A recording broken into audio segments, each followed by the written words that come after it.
1. On just one event because my former boss was ridiculous. Basically, I worked at an elevated thrift shop for almost a year. I worked there during my last year of college, but a lot of people working there are teens or in their early 20s. I saw a lot of abuse towards my coworkers, and I believe it was because a lot of them are teens. List of bull she did to my coworkers. She paid a girl, who was here legally, but a non-US citizen, less than $8 an hour when minimum wage here is $13.50. When confronted, just got defensive, yelled at her, and fired her.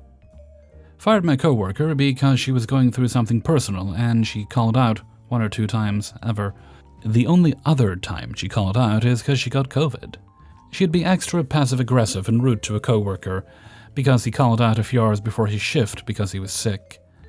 Made us all come into a meeting on a day the store was closed about why it was unacceptable to call out the day of being sick and should have been in a day or 2 before you're starting to feel sick.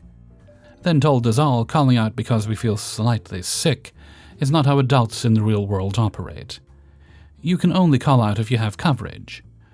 The coworker from earlier didn't have coverage the next day of him being sick and came into his shift disgustingly sick. He looked horrible. She yelled at him to go home and put him on for extra shifts towards the end of the same week, despite having an agreement of a maximum amount of hours. Mind you, he only called out twice.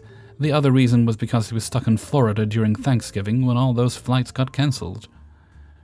Afterwards, she gave him mad attitude and got mad at him for getting things done the right and timely way, but not the exact way she does it. Yelled at us during a busy shift in front of a store full of customers because even though we got things done the right way, it wasn't the way she'd do it.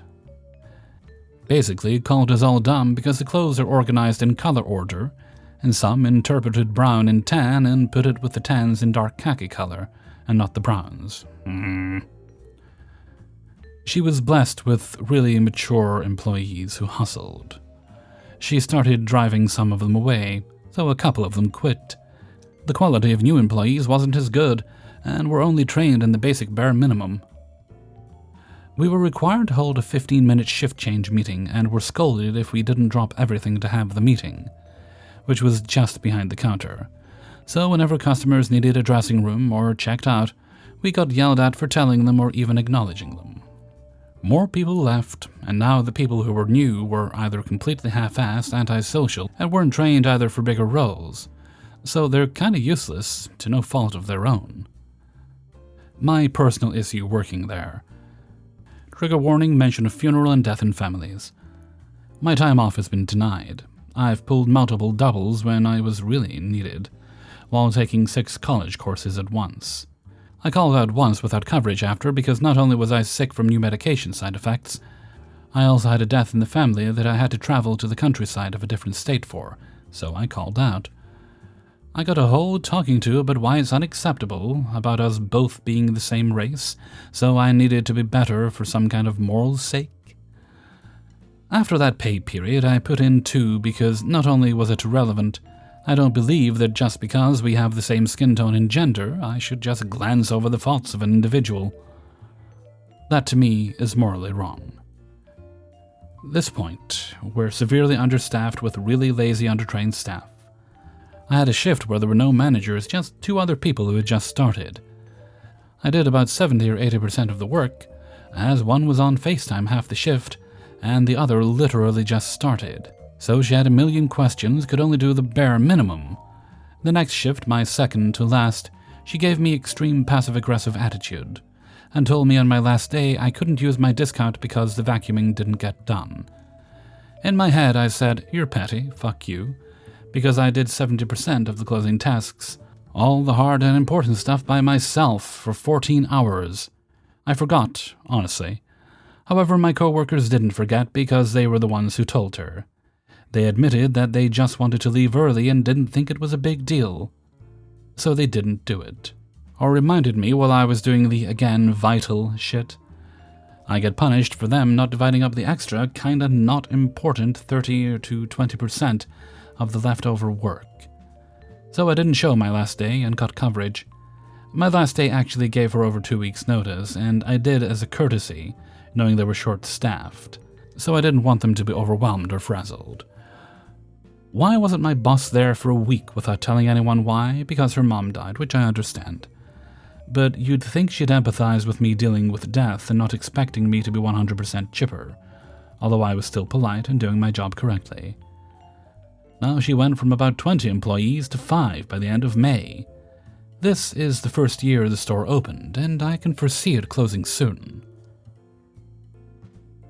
2. So I'm a manager at a small box retail store. Dealing with customers and the everyday shit show of retail is what I technically get paid to do. Today I was trying to knock out as much as possible since it had been building up for 3 days at this point. The shit show of a fire hazard. I was paged for customer service, which usually means a return with no receipt. I walk up and these 2 ladies hand me a receipt dated to about a week ago, saying that they had purchased multiple gift cards and spent $155. But one seemingly didn't have money on it. And they started going on and on about how the cashier checking them out was unprofessional, and started saying some racially motivated insults about the cashier in Spanish. I look over the receipt and find nothing unusual, so I tell them I'll look through the more thorough point-of-sale transaction information in the office. Nothing looks out of the ordinary, so I tell them unfortunately, as it is in our system that the transaction was made without any error, and the money should have been on the card, there is nothing I can do at this point. It is classified as a financial transaction, and I'm unable to void or refund anything. The customers start getting angry, saying that as a manager, I should just give them a $25 gift card, and if I don't, I'm stealing from them and facilitating fraud on behalf of the company. I'm at this point quite baffled by their escalation, and this goes on for 45 minutes. I try to explain to them that if I were to just give them a $25 gift card or pull money out of the register, I would be fired for stealing and facilitating gift card fraud. It's a big issue that is regularly warned about in the computer training everyone does. They continue to escalate as I try everything to de-escalate. Then they threaten to call the police and have me arrested for stealing if I don't give them the money. At this point, I genuinely feel like crying and passing out. I have really bad anxiety, and being yelled at and threatened is a sure way of triggering some kind of episode. But even as I was struggling to stand, I politely tell them I can't do anything about the gift card, and involving the police is not necessary. They ended up calling the police, and 15 minutes later I have 2 officers just looking at a receipt. And who would have guessed? They don't force a private business to give money away to an angry customer. Well, the customer did not like that. They came storming in and demanded to know a bunch of personal information while trying to take a picture of me, while also harassing the cashiers for my information. I informed the customers that they are no longer welcomed in the store and have 2 minutes to leave the property. They refused, saying they won't leave until they have my name and my contact information. I leave to the office and call 911. I can handle a crazy customer every once in a while, but I genuinely felt like they would continue to harass the cashiers if I didn't have them removed. Eventually, they left, and the officer who responded to the first call came back to respond to my call, informing me that yes, the customers left. After everything, I ended up being behind on my closing duties and like I was about to break down. Though I guess somewhat luckily, having to be responsible for a team and help them finish their tasks gave me a good distraction, and somehow we finished everything, except for truck. I still feel shaken up, and I'm not looking forward to the conversation I'm gonna have with my store manager tomorrow. But at least there's only a little bit of truck left over. 3. When I was a kid, my parents always wanted me to be active after school, so I joined baseball and soccer teams since I loved the sports. At 14 years old, I had been playing for a soccer team called the Purple Punks, and we were enjoying our 3rd league championship win. All my teammates celebrated on the field as a team for a while before all going off to celebrate with their own families. Mine decided we would go to a fancy Mexican restaurant where they made the guacamole at the table. Now for this story, you must know that I was adopted from South America and both my parents are white. Anyways, as we sat down for dinner at a nice table, my mom told me to go wash my hands before dinner. Not a problem, time to find the bathroom. As I was looking for the bathroom, A really old white lady with what I can only remember as a Great Gatsby-era gown on grabbed me tightly by the arm and sternly asked me for more chips and salsa. All I could get out was, "Huh?" before she cut into me for a couple of seconds about being stupid and learning the language. As this went on, I struggled to get my arm away from her, but she kept her talons clamped onto my arm and raised up out of her seat and demanded to see a manager. Now, I don't remember if she was with someone else or not, but once the manager came over to see what the problem was, that's when the two other elderly white people came over and told him I should be fired for talking back to a customer. I couldn't believe it. I'm 14 years old in a black and purple soccer uniform. I still had my AstroTurf cleats on. Now, that being said, if the restaurant was soccer-themed, I might have understood, but all the waiters were in white shirts and black vests with black slacks. The manager was in a tailored suit. How did she think I was an employee? Anyways, the manager kept telling them that I was a child and did not work for the restaurant. He had to repeat this multiple times and in different increasing volumes, because she would not let go of me. It took my father and mother to both stand up to race over to the old lady and scold her like an old dog. They explained that I was their kid and that we were here to celebrate, but if the old lady didn't let me go, then they were here for problems. They threatened legal action against the old white people helping her for hate crimes as she was digging her bird-like talons into my arm as she held onto me, and then said they would do the same for the restaurant if they didn't kick her and her lackeys out. She started to get cartoonishly upset and tried to speak, but my father told her in a very stern and threatening voice that his brother and father were both Supreme Court judges, and he couldn't wait to take everything she had. Not true, but he was also in a tailored suit. He even threatened to take her casket when she died. Damn you go, Dad. All three of them were then told to leave and never return. As they left, my father then turned and apologized to the whole restaurant and the staff for the racket and disgusting display of racism the old lady had displayed. As I scanned the restaurant sheepishly in fear that everyone hated me for this disturbance, I could see a few smiles and even heard a few tables clapping. The restaurant offered to cover our meal in fear of legal action, but we paid anyway and left a huge tip. I remember asking my dad why he tipped so much, and he said that the staff had probably been dealing with that old lady for far longer than we had, so it was only right they got compensation for that. Sorry to ramble. 4. I work at a telecommunications store with 4 other girls and our manager. Over the last year or so, our manager has grown to be almost impossible to work with. The situation has gotten to the point that all 5 employees in our store, myself included, feel as if we can no longer trust the type of mood or personality we will receive from her when we come to work every day. We have all begun to quietly seek other employment to get away from the stress. We love our jobs and what we do, but we have come to the realization that we would rather find a job somewhere else and be paid less than continue to work in the environment we are in now. Before I proceed with examples and anecdotes of the behavior and treatment we are receiving, I feel it pertinent to say that we have spoken to our district manager in the past about these things, and rather than observe from a distance and investigate the situation, she immediately told our manager everything we said and who had said it. We no longer feel comfortable confiding these issues to the DM. As it is difficult to weave each example into a full story, I will list them in bullets so they are easier to understand. The store manager's attitude daily has become very sporadic and unpredictable. She often comes to work in a bad mood, and then proceeds to vent her frustrations by finding things that she feels we have done wrong. She will frequently ask us to perform a task, and then grow angry when we cannot finish the task because customers are our priority. We often have to let the tasks go to the back burner so we can help customers who enter the store. Generally, customer transactions will consume the rest of our shifts, so we do not have any time to finish any side projects we are given. The store manager consistently calls us lazy because we can't juggle 50 tasks and still take care of customers properly.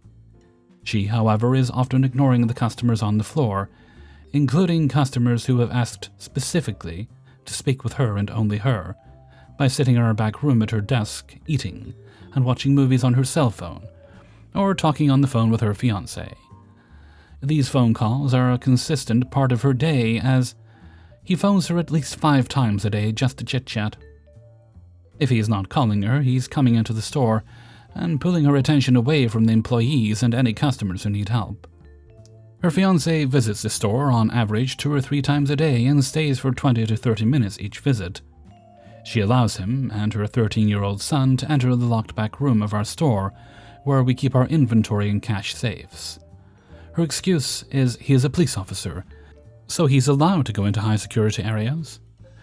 She often leaves the store for hours on end to go to doctor's appointments, wedding dress fittings, and lunch with her fiancé. Frequently, she will leave the store to look outbound for either new employees or business leads. But what she is doing is walking into other stores in the city and window shopping for hours at a time.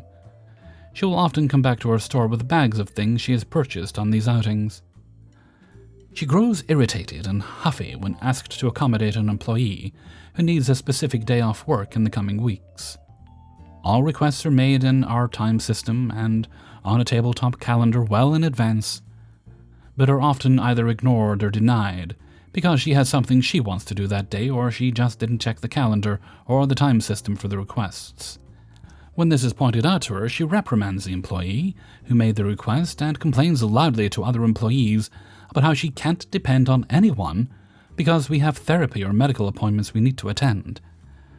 She frequently belittles the struggle the employees in our store deal with outside of work, calling us babies, saying we need to grow up, and telling us that she can handle things like what we deal with just fine and we should be able to as well. We have 2 LGBTQ+ employees in our store, and she often loudly and harshly gives her opinions on how transgender people are disgusting and shouldn't be allowed. This has made both of the aforementioned employees feel very uncomfortable and attacked several times. They feel as if they are not wanted or welcome. She constantly comments on the weight and eating habits of a few employees in the store because we are overweight and she is not. She will constantly give out unsolicited advice about dieting and exercise in backhanded ways that make the overweight employees, who are already dealing with depression and anxiety and are in therapy, feel very bad about themselves. When the store manager sees anyone eating at the break room table, she will scrutinize what the employee has, and will then comment and say something like, "Wow, do you think you need to eat that?" She has even gone so far as to take snacks and food away from the employee without permission, and lock them in her desk or just throw them away altogether.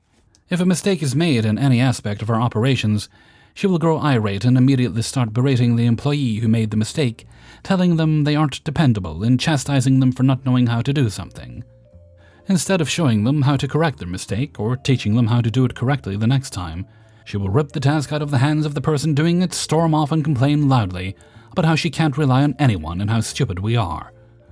Often, instead of letting an employee know they've done something in error, she will glare at them passive-aggressively and sigh loudly when they come near her or ask her a question. It has grown to the point that none of the employees want to ask her questions or ask how to fix a mistake, because we feel as if we are being a burden to her and bothering her. When she's gotten extremely angry, she has thrown things and yelled. If she's already angry about something unrelated, she will shout at customer care agents over the phone or at an employee who just happens to be near her. We are often told that we aren't allowed to bother her for any reason while she sits in the back room, but are then berated or reprimanded if something is done incorrectly because we couldn't ask for her help.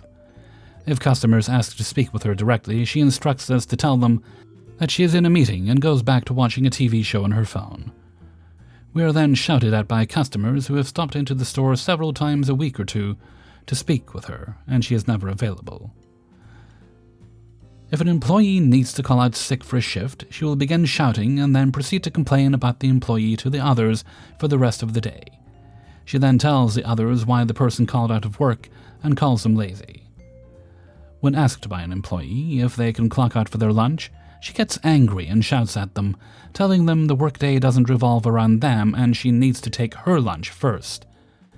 But she will then continue to sit at her desk on her laptop for a few more hours without taking lunch, leaving the employees unable to take theirs at all or take them only an hour or two before the end of their shifts.